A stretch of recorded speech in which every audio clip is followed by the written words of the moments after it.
And now, what a difference a few trading days can make. Before this week, the major averages were having a rough November. NASDAQ was down nearly 7%, but since Friday, everything's taken off, it seems. Tech leading the way and the S&P up more than 4%. So does this bullishness in the past few days give investors an all clear for a year-end rally? Joining us now are Victoria Greene from G Squared Private Wealth and Jim Smigiel from SEI. Guys, welcome. Victoria, AI, such a flighty trade. I mean, Google's down, then Google's up, and then, NVIDIA's doing whatnot. Can you believe in it? Do you just stay in it? How are you treating it?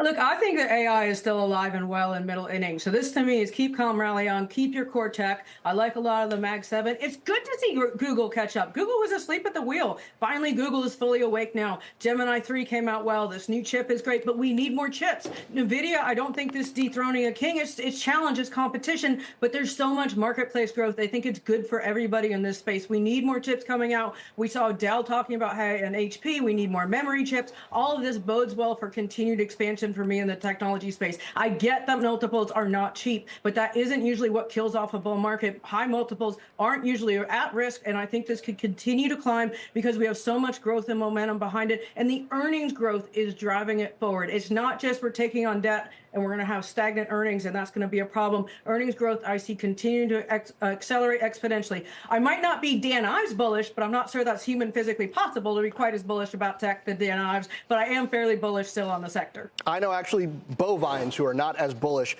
as Dan Ives. Jim, when it comes to how you're treating this market, how much of it is global positioning and how much of it has to be cautious given the highs that we've seen not too long ago? I think it has to be cautious from a valuation perspective, Frank, but also from a concentration perspective. So this is something that we've been talking about for quite some time. Of course, we think AI is a game changer. No one doubts that. But the question is, do investors really need to be so heavily concentrated in one theme within their equity portfolios?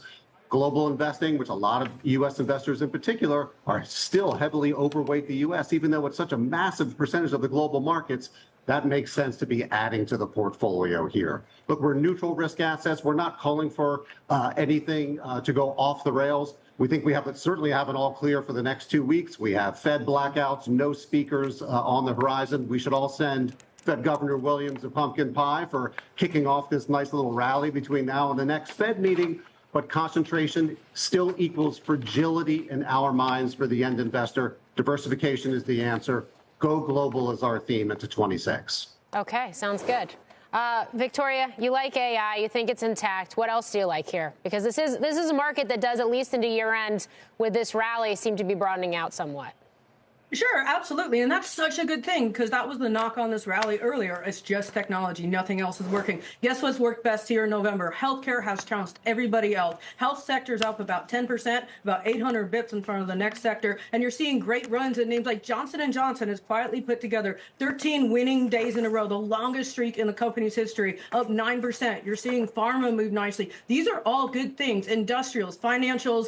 And for me, I also like the health sector. I think health is paying catch up still. They have great legs there. I don't mind a little bit of value in the portfolio. I agree you can't put it all quite in 7 stocks, but I look at this and say, how about Breath? Breath has been phenomenal in these last 4 days. We might have to call this the Williams rally because he does seem to have put a put behind it. But in consumer stocks as well, there's something you can't ignore. I think Costco is going to sell something like 3 to 4 million pumpkin pies over these 3 days here. Consumer spending, Hilton's hitting all-time highs. You're seeing cruise lines hit all-time highs. Airlines are doing well. Consumer spending is expected to grow 3 to 5%. There's so much in this market to like that I do like some of those value names just to take a little diversification, a little hedge against some of the vol in AI. Jim, just to dig a little more deeply into what you just said about 2026 going global.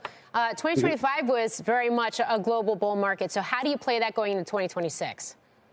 Oh, I could just make sure that you, at the very least, have a cap-weighted allocation to the global markets. So from a fiscal stimulus perspective, a monetary stimulus perspective, and of course, valuation, we still see some tailwinds in the global markets. We also think the dollar is going to enhance those returns for equity investors. So that's looking at your equity allocations. Roughly about 30 to 40% of that can be in global, including emerging markets, which were also positive going into the new year.